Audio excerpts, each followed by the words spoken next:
fine to sniff on the loose leash. But if he, oh, there he goes, speeds up. Then I slide the leash through my hands while easing onto the brakes until I see that he slows down from a trot to a walk. And then we keep going. Oh, that was noisy, huh? Good job. Let's go this way. Dog wants to go the wrong direction. I turn my body to say we're going this way. Not letting him go anywhere on the tight leash. Good. But once he stopped, I made sure the leash was loose, it's balanced. I let him look around, sniff the air, and then he said, I'm ready to go. He says, hang on, I check something out. Keeping my body, good boy, pointed, slow. There you go. Keeping my body pointed in the direction that I want the dog to be going. But then I waited for him to say, okay, I'm ready to go. Good boy, look at you walking beautifully next to me. So he's actually slowing down, good boy, because he's focusing on some sort of smell in the air. Oh, and there was a noise, good boy. Little stress yawn, gonna give him some reassurance. Come up side by side rather than in front of him. Scratch from the side, from behind, rather than going over the dog's head, which they generally don't like. Good boy. And I'm gonna ask him if he's ready to go again by stepping forward. And he says, I am ready. Good dog. Okay, heard a voice. He has a little concern, needs to check things out. So I stop, let him look around. Loose leash. Oh boy, there's someone walking over there. He's checking them out. Good dog. Just talk to him softly. Reassure. Good. He says, I'm ready to go. Nice job, honey. And he's still thinking, checking things out. Slow. Ease on the brakes. Good. When he slowed down from a trot, which was too fast, to a walk, which is a good pace for staying with me, then I eased up on the brakes. Now we're walking together again. I'm gonna let him switch sides, but I'm not gonna let him drink from the puddle. Slow. Good. Back to a walking pace. Nice job. Good. Leash is loose while we are at a walking pace. Leash might be bugging him a little bit, so I'm going to raise it up out of his way. There we go. That's more polite on my part. Good. Again, I don't mind if he switches sides. As long as, good job, he's slow. As soon as I say, as long as he's keeping pace with me, then he speeds up, but that's okay. I eased onto the brakes just enough to slow him down. And then we're back to a walk on a loose leash. And he's walking near my side because he's walking at an appropriate pace. And as am I. I'm walking slightly faster than I might otherwise, so that we're together at a good pace.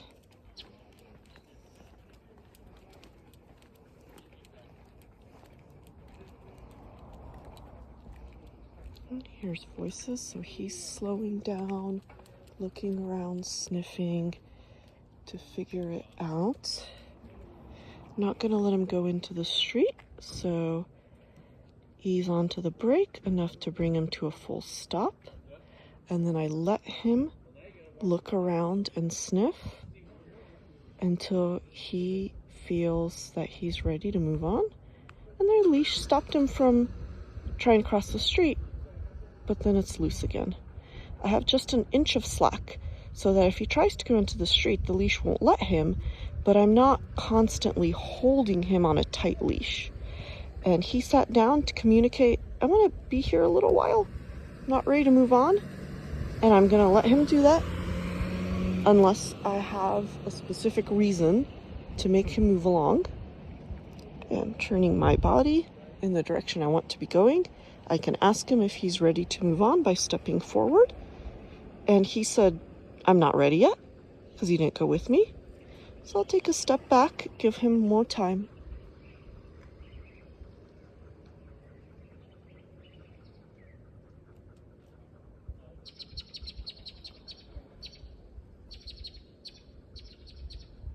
Good boy, Red.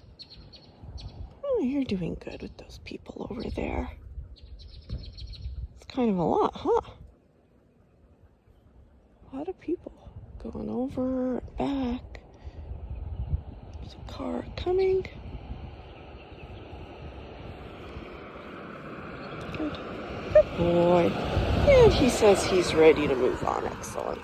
Slow. Good. Back to a walking pace. Nice job.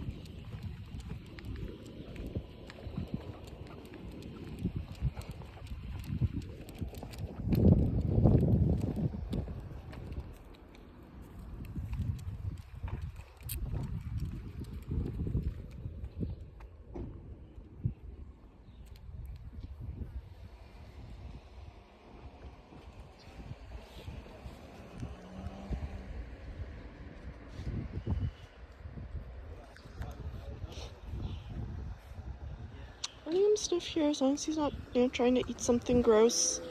Then I would call him to move away, but I don't have a reason right now to do that, so there's a little bit of slack in the leash, but I can very easily apply the brakes if he tries to wander too far up someone's yard. Oh boy, he's moving slowly right now because he's still thinking about the people over there. Good. Nice job. And then he sped up a little bit because we're passing and he's more comfortable again.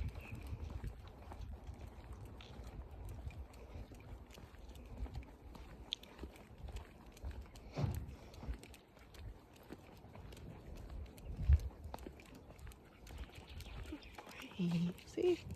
There we go. Very easy to slow him from a trot to a walk there. And that's probably because he's getting tired, as well as the fact that we've done that a bunch of times now. Okay, do you want to cross the other side? Yeah, okay, but not into the street. And, okay, good. I thought he might be trying to lick something there, but he wasn't. Look back over, check something out. My body's pointing in the direction I want to go. He's thinking. Okay, not enough slack in the leash for him to go in the wrong direction, but at the same time, it wasn't tight. He had 1 inch of slack in the leash. And then he says, okay, fine, I'll go. It's easy. There, in the direction that you want me to go.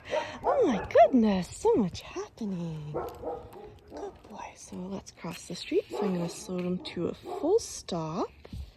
Turn my body where I want to go. And he says, oh, okay. I'll go that way with you. On the brakes. Good. Very easy. Slow him down. He checked out a rock that I accidentally kicked. Slow down. And walking together. It's fine to sniff the edge of the grass, find a mark on the edge of the grass. I just don't let him go more than a foot or so up someone's lawn. And we're walking together again. Very nice job. Easy.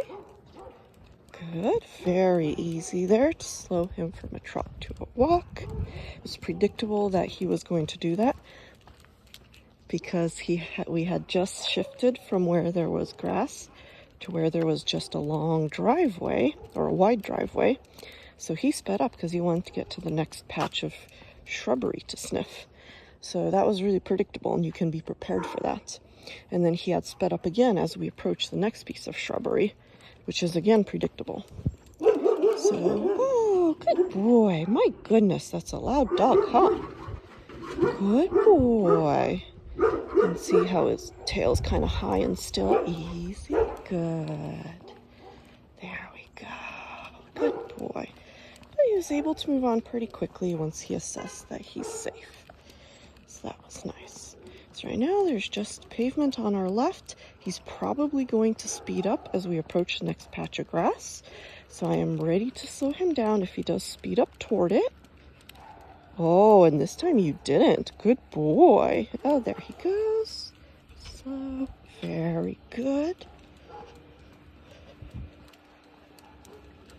Nice. Just that up toward a smell. I slow him down.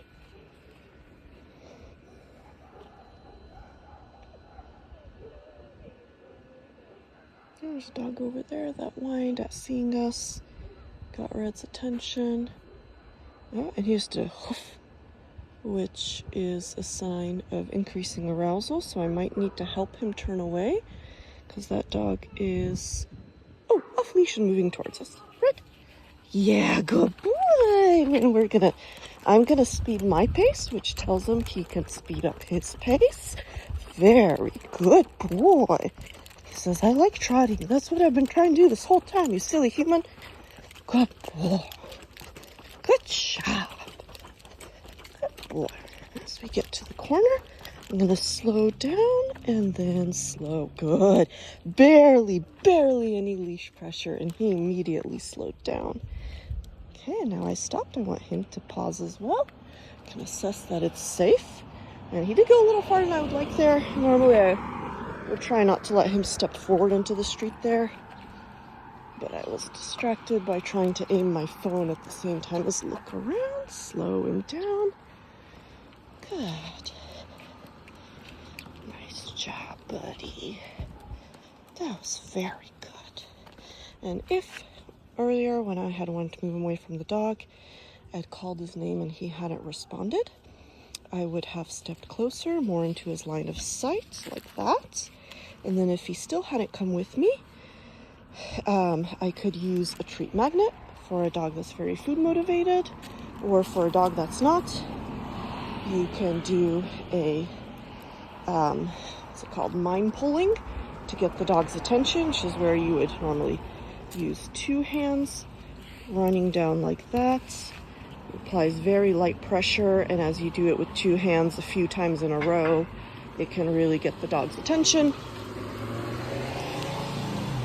And that failing, I would have just used smooth pressure to just turn him around and make him go.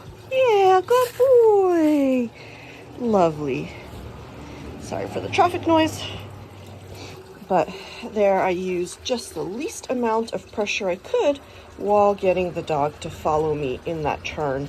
And that's what you do if you really can't get the dog to choose to come with you another way.